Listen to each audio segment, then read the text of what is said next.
Hermanos, nos vamos a buscar 1 de Pedro 3, versículo 7. Ya, vamos a empezar a ver hoy día los deberes de los varones dentro del matrimonio. Dice 1 de Pedro 3, versículo 7. Vosotros, maridos, igualmente vivid con ellas sabiamente, dando honor a la mujer como a vaso más frágil y como a coherederas de la gracia de la vida, para que vuestras oraciones no tengan estorbo. Bien, si algo, hermanos, hemos destacado en toda esta serie de la antropología bíblica, es que para los cristianos debe ser de vital importancia el estudio del libro de Génesis. Recuerde que es en ese libro que se estructuran las grandes doctrinas que luego van a recorrer todas las escrituras, por lo tanto nos dan los fundamentos de la fe nuestra, de la fe cristiana, de la fe bíblica, ¿bien? Así que un correcto conocimiento de la enseñanza que se muestra en el libro de Génesis, repito, nos va a dar el fundamento que requerimos tú y yo, hermano, para ir desgranando a lo largo de toda la revelación bíblica el papel de Dios como creador, el papel de Dios como redentor y también como legislador. Ahora, si no tenemos ese fundamento, bueno, no sabremos a qué aferrarnos. Y todo pasará, hermanos, a ser simplemente una cuestión de opiniones. Por lo tanto, comenzaremos a dejarnos influir por los movimientos de la filosofía especulativa, por las modas sociales de esta época que nos ha tocado vivir. El texto que hemos leído de 1 de Pedro perdón, es un llamado a asumir nuestro deber. ¿Y qué es asumir el deber? ¿Qué es asumir un deber, mis hermanos? Es lo opuesto a seguir el antojo de nuestro corazón. Es lo opuesto a dejarnos llevar por el qué dirán los demás y así finalmente terminar sufriendo y aceptando presiones, tal vez de familiares que se han amoldado a caminar en una relación antibíblica, o de creyentes livianos que desconocen sus roles, o por la moda social, repito, que nos ha tocado vivir en el tiempo. Hay un principio bíblico, mis hermanos, que debemos observar. Si en algo amamos nuestras almas, hay un principio que debe estar muy preocupado en observar: que nuestra responsabilidad como cristianos se ciñe, mis hermanos, a nuestro deber delante de Dios. No se ciñe a la moda cultural de la época, no se ciñe a la percepción de familiares, no se ciñe a la percepción, repito e insisto, aún de cristianos que no conocen realmente su rol. No se ciñe mucho menos, hermanos, al deseo caprichoso e interesado del corazón. Se ciñe a nuestro deber ante Dios. Es decir, la pregunta es, ¿qué es lo que tengo que hacer? ¿Qué es lo que yo debo hacer delante del Señor? Porque el Señor me lo demanda. Ahora, en este contexto, hermanos, entonces, hay dos requisitos que debe tener el esposo para que su hogar funcione adecuadamente, que es humildad y es mansedumbre. Humildad y es mansedumbre. Ahora, hermanos, por si acaso, y esto hemos hablado ya cuando hemos expuesto el rol de las mujeres, esto no quiere decir, mis hermanos y hermanas, que para que un hogar funcione bien, el esposo entonces ahora tiene que hacer lo que la esposa considera. Si esto más bien está ocurriendo, tenemos un problema colosal en ese hogar. Si los maridos muchas veces no queremos tener ningún problema en casa, muchos lamentablemente hacen esto. Hacen lo que los hijos digan, Lo que los hijos digan, lo hacemos. Y todo lo que las esposas quieran y digan, obedecemos. Por supuesto, mi hermano, que haciendo esto no tendrás, créeme, ningún problema en tu casa. Obedeciendo todo lo que tu esposa diga y todo lo que los hijos quieran. Haciendo esto, repito, no tendrás ningún problema en tu casa. Pero esto, desde luego, mis hermanos, es una perversión total, una perversión absoluta de lo que Dios nos quiere enseñar. Así que las esposas deben tener mucho cuidado para no asumir una condición que no les corresponde. Esto hemos hablado ya bastante. Deben tener mucho cuidado para no manipular a lo que el marido está diciendo o haciendo. Deben tener mucho cuidado, más aún, para no chantajear al esposo, diciéndole, esto lo he escuchado aún en consejería, diciéndole al esposo que no está cumpliendo el papel porque no está cumpliendo con lo que ella le demanda y por lo tanto ella concluye que el esposo no está amando a Dios porque no está cumpliendo lo que ella le demanda.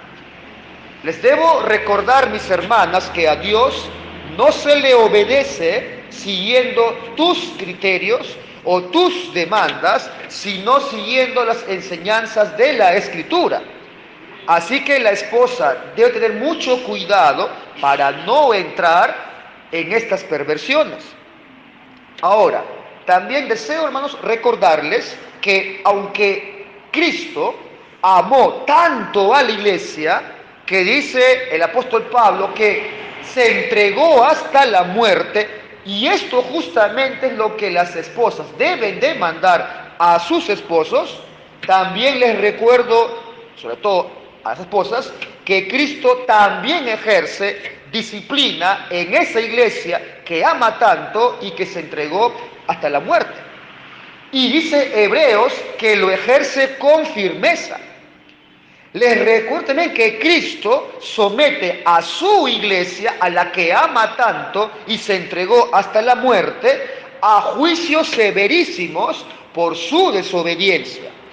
Por lo tanto, mis hermanas y hermanos, no solamente es o queda en que Cristo amó la iglesia y así me debe amar mi esposo, eso es verdad. Pero si esto lo usas condicionando al esposo a que haga lo que tú quieres que haga, o atando las acciones y las palabras de tu esposo, repito, lo primero es cierto, Cristo amó a la iglesia y eso es lo que debe demandar una esposa de su esposo.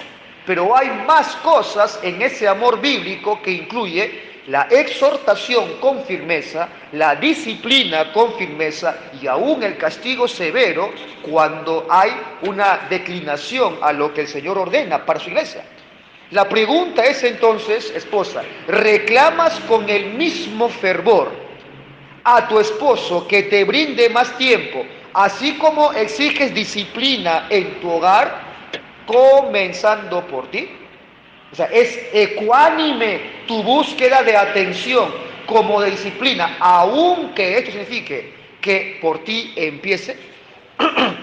Ahora, hay esposos que terminan sufriendo en silencio a manos de sus esposas que tal vez no están comprendiendo realmente esta realidad, su rol según la Escritura, y terminan sufriendo en silencio chantajes emocionales, chantajes de todo tipo, manipulaciones y aún otras perversiones. Así que, mis hermanos, aquel marido que asuma que su papel como esposo es ser simplemente servil a su esposa, porque así no tendrá ningún problema, y no contradecirle jamás a su esposa para que no tenga ningún problema. Y créeme, repito, de luego que no tendrás ningún problema si haces esto. Lo que está haciendo ese esposo es invirtiendo el orden de la creación y atentando contra el principio que la Escritura proclama. Ahora, hermanos, esto que estoy diciendo es un asunto muy delicado. Si las esposas y los esposos no tienen el discernimiento, pueden encontrarse en varias contextos, casuísticas, situaciones.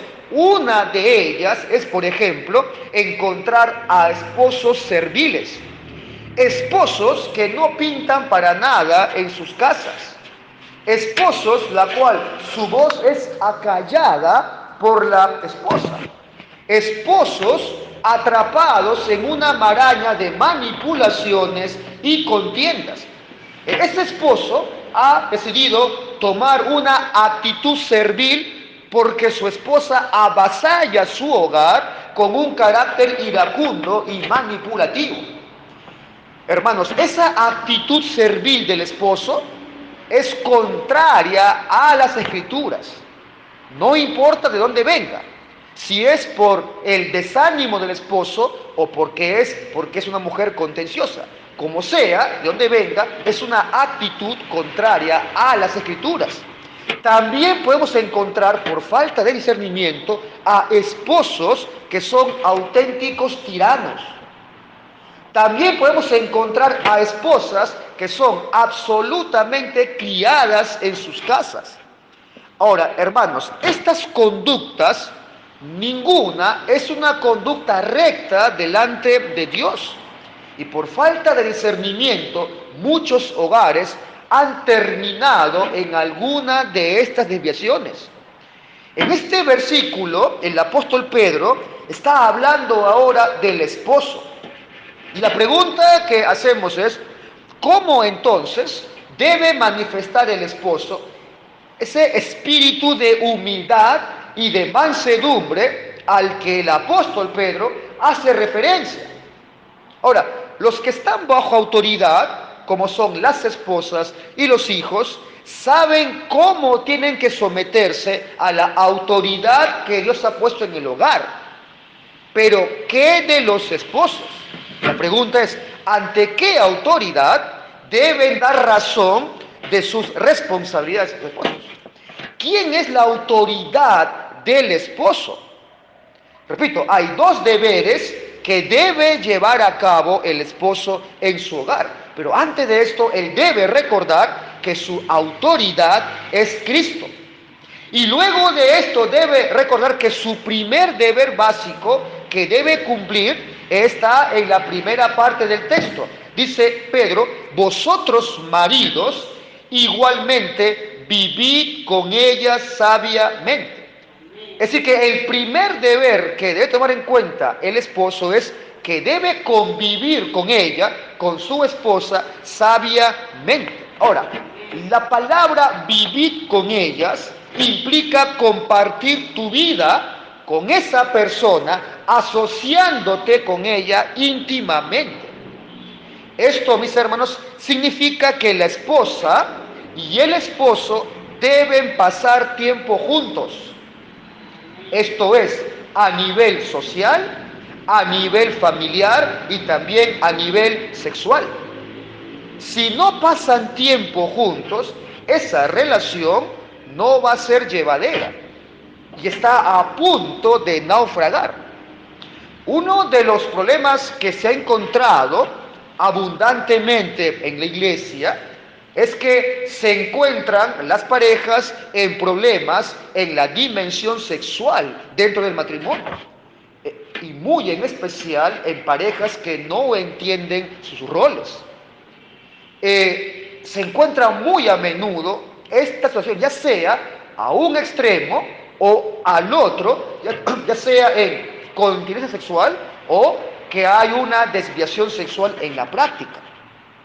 Repito, hermanos, este llamado a convivir con ella sabiamente implica en compartir tu vida, pasar tiempo con ella, asociándote con ella íntimamente. Es un problema, esto se va a ver luego en un tema ya más ayer, pero es un problema hacer la transición de vivir en una condición donde Dios prohibía la vida sexual en el marco fuera del matrimonio, a vivir ahora casado a una condición donde no solamente Dios no prohíbe, sino que te demanda que cumplas con tu esposo y tu esposa. Esa transición entre estar en mi vida soltero con una prohibición de no de parte de Dios y ahora en un contexto donde Dios no solo no prohíbe, sino que te demanda que te entregues a tu cónyuge, es una transición a veces que lleva a perturbaciones personales. Esto, bueno, lo veo muy a menudo cuando hacemos consejería. Esa transición a veces el cristiano no termina comprendiendo realmente cuál es la dimensión de su responsabilidad en el ámbito sexual. Pero sea como sea, hermanos, no es el tema el día de hoy, pero un matrimonio sin vida sexual es motivo de preocupación. Es motivo de preocupación. Obviamente descartando toda dificultad física propia de la edad o de alguna enfermedad en particular, pero lo más probable es que el problema sea de una raíz espiritual. Por otro lado, el convivir sabiamente con ella implica que el esposo y la esposa deban abrir su corazón el uno al otro. Otra vez, si esto no sucede, o sea, si no abren sus corazones uno a otro, esa relación no puede andar, mis hermanos, no puede funcionar. De ahí que son pocas cosas importantes en el matrimonio como la buena comunicación. Ahora, lograr este tipo de comunicación buena, esta transparencia, es muy difícil para las personas. ¿Por qué, pastor? Especialmente porque somos seres caídos. Te recuerdo que una de las consecuencias de la caída, del pecado, ¿cuál fue? Recuerda, el hombre pecó y ¿qué hizo? Se escondió de Dios. Una de las consecuencias mayores del pecado es que el hombre se esconde. El hombre no quiere mostrar sus sentimientos. El hombre no quiere abrir su corazón. El hombre no quiere exponerse. El hombre vive continuamente escondiéndose, justamente porque no quiere exponer sus debilidades. No quiere el hombre colocarse en una posición vulnerable. Esto, hermanos, sobre todo esposos, esto requiere mucha humildad, mucha mansedumbre. Para que funcione realmente esa relación, hay que abrir el corazón. Y esto, repito, requiere mucha humildad, mucha mansedumbre. Si quieres ver un matrimonio con problemas, créeme, primero lo que tú vas a detectar en ese matrimonio es una mala comunicación o practican una comunicación antiética. Ahora, ¿a qué me refiero con antiética? Es decir, comunican sus problemas en el contexto incorrecto, en el lugar incorrecto y con la gente incorrecta. Muchos, los líos de casa, lo comunican en público. Y cuando lo hacen buscando la aprobación de quien la escucha. Pero ella dijo esto, no, pero él, y lo hacen en público, haciendo y obrando para que el que le escucha apruebe sus argumentos. Y esto, por supuesto, hermanos, termina en severas fragmentaciones debido a ello. Asuntos de parejas, mis hermanos, no se ventilan, no se hablan en público. Se hablan en el seno de su hogar o en una humilde búsqueda de consejería con sus pastores o sus líderes de la iglesia. Pero esa comunicación antiética no puede ser parte de la forma de vida de matrimonios. No se expone, repito, hermanos, los líos del matrimonio. No tiene por qué enterarse tu hermanita o tu hermanito, mucho menos busques aprobación de tus problemas y argumentos cuando estás contando en público tu situación. Alguien dijo, hermanos, que la comunicación es una planta muy delicada que no crece en el terreno del orgullo, del egoísmo y de la soberbia. Así que si alguien llamándose creyente no ha mortificado este pecado, no tendrá una relación fructífera con nadie del pueblo de Dios.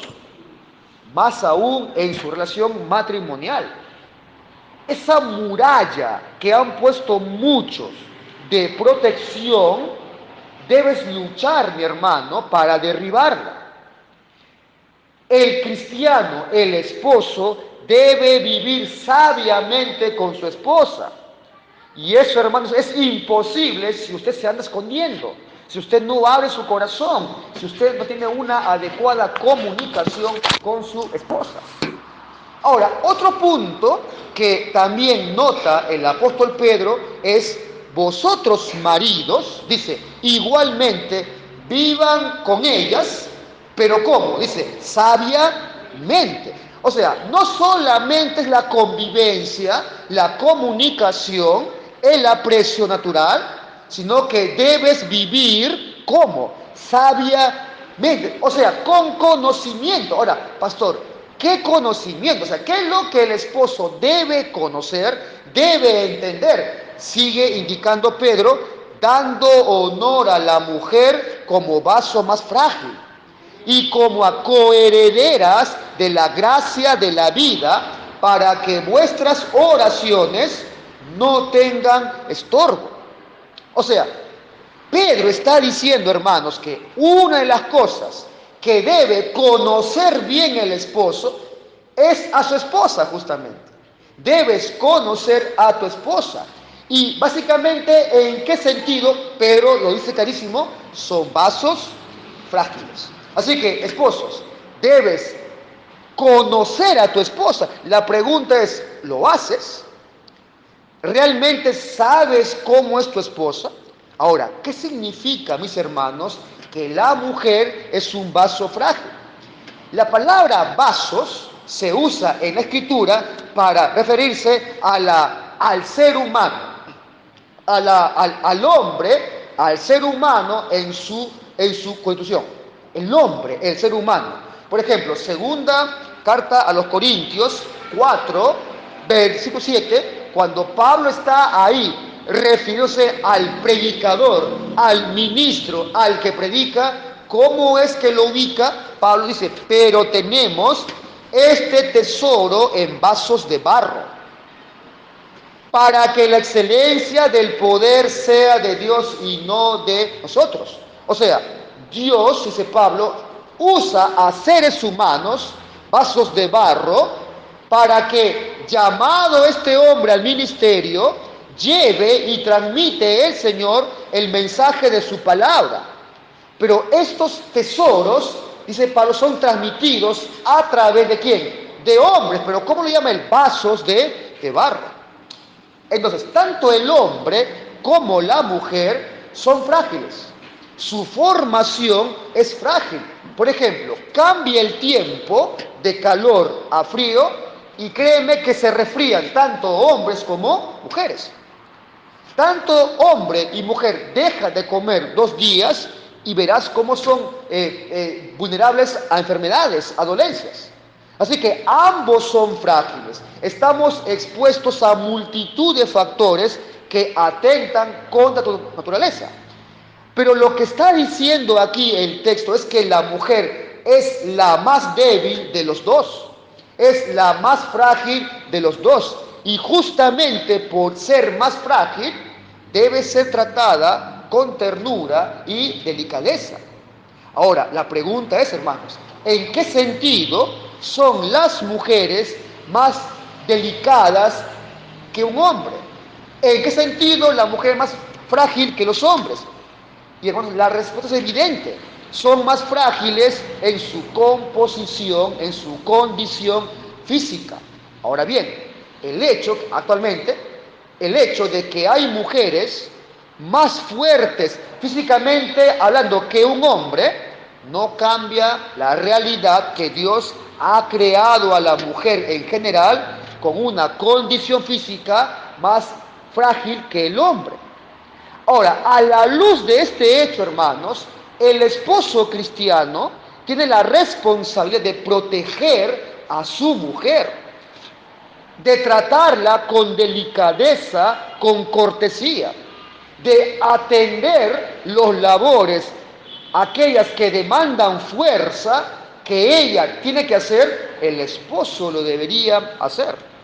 El esposo debe intervenir en toda labor donde demande fuerza física. A su vez debe ser cortés. Hermanos, la cortesía, les recuerdo, es una virtud cristiana. Es una virtud que tiene que ver con el amor bíblico. Ser cortés no solo es un asunto de buenas costumbres, es un asunto que tenemos que tener en mente en la motivación por qué lo hacemos. Muchos solamente basan su cortesía en sus buenos modales. Pero hermanos, esto va más allá que eso.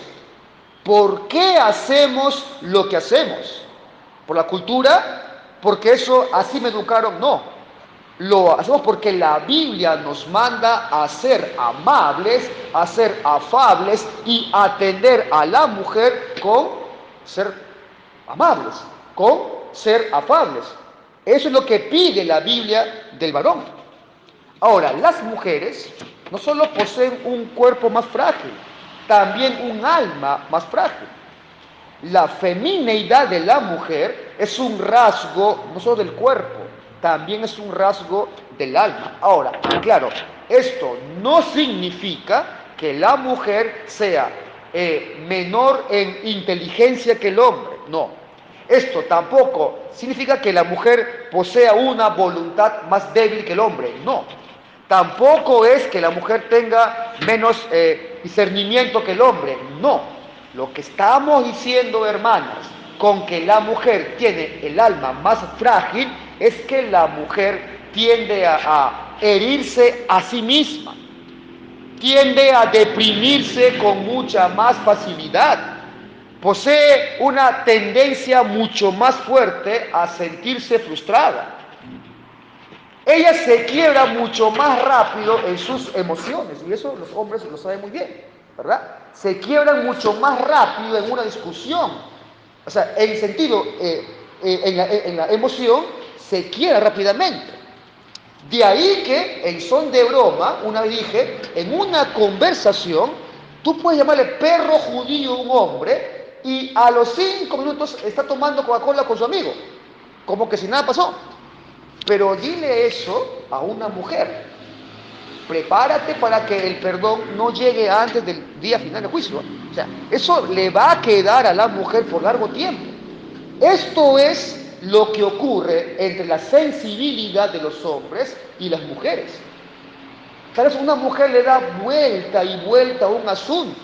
Ella se puede imaginar la situación, se imagina ya el final, está llorando ya por el final, pero luego se da cuenta que nada tiene que ver con lo que se había imaginado. Pero una mujer es así. Y ahora, si a esto le añadimos que están en su ciclo menstrual, o están embarazadas, o han dado a luz recientemente, ¿para qué contar, no? Lo que puede pasar. Ya los esposos saben de qué me refiero, saben de qué estoy hablando. El esposo entonces tiene que conocer a la esposa, saber cuáles son las características, qué es lo que le está pasando y cómo deberían actuar, cómo deberían accionar ante su esposa sabiendo que es un vaso más frágil. Ahora, tampoco estamos diciendo, esposas, que las mujeres que se encuentran en alguna de estas, ya sea en un ciclo menstrual, en un tiempo de embarazo o post-embarazo, tiene permiso para ser insoportables. No, lo que estamos diciendo es que los esposos deben conocer a sus esposas, cómo funciona el cuerpo y el alma de sus esposas. ¿Para qué, pastor? Para que las traten en consecuencia, siendo pacientes con ella, siendo sensibles con ella y teniendo mucho cuidado de no herirlas. Luego, dice Pedro, dando honor a la mujer como vaso más frágil. Ahora, este punto, hermanos, es muy importante. Acá hay dos preguntas que deseo responder. ¿Qué significa dar honor a la mujer? Y segunda pregunta, ¿por qué razón le debemos dar honor a la mujer? Pregunta 1. ¿qué significa darle honor a la mujer? En español, en tu idioma, cuando hablamos de que algo es honorable, estamos reconociendo, ¿no?, que tiene cierto nombre, tiene una cualidad de honorabilidad, que ocupa una posición de honor, ¿verdad? Eso es, en el español, algo que tiene honor, algo honorable. El término honor, por lo tanto, se usa en el contexto de que yo reconozco socialmente a alguien y indico de forma explícita que tal persona tiene una relevancia social. Ahora, en la Biblia es mucho más rico el significado de honor. El Nuevo Testamento usa esta palabra como valoración y aprecio. Así que darle honor a una persona es reconocer su valor, es tratarla en consecuencia al valor que tiene. Pablo, por ejemplo, usa esta palabra así. Dice Pablo a los Corintios, porque habéis sido comprados por precio. Ese término es igual que la que usa Pedro, honor. Precio es el término que usa Pedro, honor. O sea, hermanos, existe una relación íntima entre dar el honor a una persona y asignarle a tal persona su verdadero precio. Esa es la idea, hermanos. Dar honor a alguien es reconocer el gran valor, el precio que posee. De manera que, hermanos, cuando damos honor a las esposas, estamos reconociendo el alto valor que posee tu esposa. Cuando Pedro nos dice entonces que debes darle honor a tu esposa, te está indicando exactamente esto, que debes tratarla con el valor que tiene. Eso es. Ahora, lamentablemente, hermanos, es muy común que las mujeres no se sientan apreciadas en el mundo en el que vivimos. Algunas mujeres incluso se contentarían si su cónyuge por lo menos las tratara como lo hace con su auto nuevo, ¿verdad? Ahí lo limpian, le dedican tiempo, lo atienden, ¿no?, lo maquillan, lo hermosean. Pero sus esposas, sus mujeres, le aburren cuando les dice algo, le aburre escucharlas, le aburre pasar tiempo con ellas. El cuidado, hermanos, que le dedicamos a las cosas, el tiempo que tú usas para dedicarle a una cosa, refleja cuál es tu escala de valores. Si tú cuidas más tu auto nuevo, tu trabajo, tu iPhone, tu computadora, más que a tu esposa, bueno, ya sabes dónde radica el problema entonces, ¿no? Algunos tienen esto en mente, ¿no? ¿Para qué dedicarme demasiado tiempo a mi esposa si ya trabajé para conseguirla, ¿no? Ya es mía, ¿no? Muchos tienen ese pensamiento en la cabeza. Hermano, el asunto es que tú valoras lo que cuidas porque cuidas lo que valoras. Ese es el asunto. Las cosas más valiosas son las que se cuidan con más esmero. Lo que tú más valoras es a la que tú dedicas más tiempo. Pero si para ti, esposo, tu mujer no es valiosa, va a quedar relegada por cualquier cosa o cualquier actividad. Cualquier excusa será buena para desaparecer de tu casa y no estar con tu mujer. Eso es lo que hacen los esposos. Buscan una excusa cualquiera para estar lejos de casa. ¿Cuál es, te pregunto, esposo, cuál es tu posesión terrenal más valiosa? ¿Qué es aquello que tú cuidas con más pasión? Porque lo que enseña Dios en su palabra es que tu posesión terrenal más valiosa es tu esposa. Y ninguna otra cosa debe ocupar un valor superior en tu escala de valores. La pregunta es, ¿siente tu esposa que tiene ese lugar de honor en tu vida, esposo? Segunda pregunta, ¿por qué debemos darle honor a las mujeres, a las esposas? O sea, ¿qué es lo que hace a nuestras esposas dignas de este trato preferente que nos manda Pedro? Ahora, primero, este mandato es solamente para los creyentes. Pedro no espera que un pagano cumpla esto, dando honor a la mujer como vaso más frágil y como a coherederas, esa es la respuesta, como a coherederas de la gracia de la vida, para que vuestras oraciones no tengan estorbo. Amados hermanos, esto es algo que no debes pasar por alto. La Biblia te está diciendo que tu esposa es coheredera de la gracia de la vida. Este término se usa en la Biblia para hacer referencia a la vida eterna que Dios otorga a los creyentes por gracia. Y tu esposa creyente es coheredera de la gracia de la vida. O sea, Dios le ha confiado a ese esposo, a ti y a mí, una de sus hijas, y le ha confiado el cuidado de ella. Cuando Pablo le escribe a los filipenses, dice, vuestra gentileza, ¿qué dice?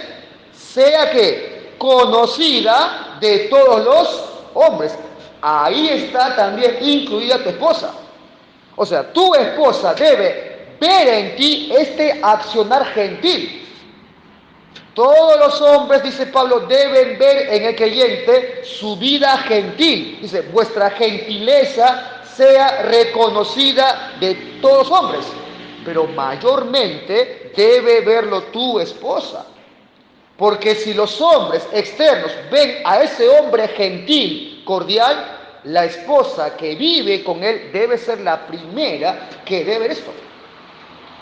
Ahora, vosotros, dice Pedro, maridos, igualmente, vivid con ellas sabiamente, dando honor a la mujer como a vaso más frágil y como a coherederas de la gracia de la vida, para que vuestras oraciones no tengan estorbo. Ahora, muchos creen, lamentablemente, que la forma de conducirse de una esposa piadosa es solamente un asunto de la esposa y Dios, ¿no? Y acá está el marido ajeno a eso. Él cree que la piedad de la esposa es solamente un asunto de la esposa y Dios. Él está ahí sentado, ¿no? Esperando solamente recibir ese beneficio de ese negocio, digamos así, entre la esposa y Dios. No, hermanos. Tu responsabilidad es mostrarle a tu esposa honor, cuidarle y proveerle para todas sus necesidades. Ahora, esto lo dije una vez, es terrible, hermanos, cuando un hombre impone que su mujer se someta a él. Eso es lamentable, pero mucho más patético y lamentable es cuando este esposo demanda sumisión a punta de gritos y no de honra, porque no la cuida, no le provee de forma económica y aún con todo eso reclama sumisión. Eso, hermanos, es realmente patético y lamentable. El sometimiento, esto lo dije varias veces, es responsabilidad de la esposa, no tuya, esposo cristiano. Al esposo se le manda amarla, a ella que se someta voluntariamente a ti.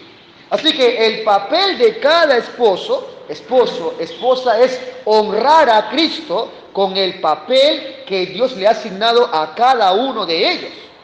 A ti te ha mandado a vivir con ellas sabiamente.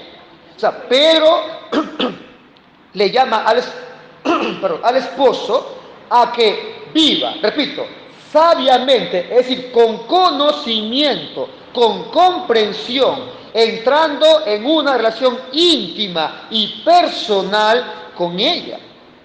Así que el esposo debe mostrar un profundo interés en su esposa, en sus ideas, en sus palabras, en sus aspiraciones también. Ahí el esposo debe mostrar esa cortesía y esa sabiduría en cuanto a su convivencia, dando honor a la mujer como vaso más frágil. Pedro está llamando al esposo a honrar a sus esposas. Ahora, ¿cuáles son las consecuencias si el esposo no quiere tratar bien a su mujer? Bueno, también lo deja claro, pero dice, para que vuestras oraciones no tengan estorbo. Esa palabra en el original significa cortadas, significa frustradas. Es un término militar. Cuando los militares cercaban una ciudad, cortaban toda conexión vital, morían de hambre. Esa es la idea. Para que no tenga estorbo, o sea, para que no sean cortadas tus oraciones, para que no sean frustradas tus oraciones. El hombre, mis hermanos, no puede aislar la relación con su esposa de su relación con Dios. No puede, hermanos. No pretenda que Dios te bendiga si tu relación es pésima con tu esposa. Y tú lo sabes. Si el esposo no es comprensivo con su esposa, dándole el honor que ella merece, porque es coheredera de la vida eterna por gracia de Dios, porque Dios también le concede la salvación divina, si es creyente, esa actitud del esposo, esa falta de cortesía, de cuidado, de honra y de honor, estorbará su oración. Ese esposo no puede esperar respuesta cuando ora. No pretenda razonablemente ese esposo esperar que Dios le bendiga cuando no está llevando a cabo que es un mandato. Dios le ordena al esposo honrar a su esposa, cuidarla, protegerla y comprender que es vaso más frágil. Así que, hermanos, el apóstol Pedro en este solo versículo ha colocado el basamento del matrimonio, lo que el esposo debe llevar a cabo y la consecuencia de no hacerlo.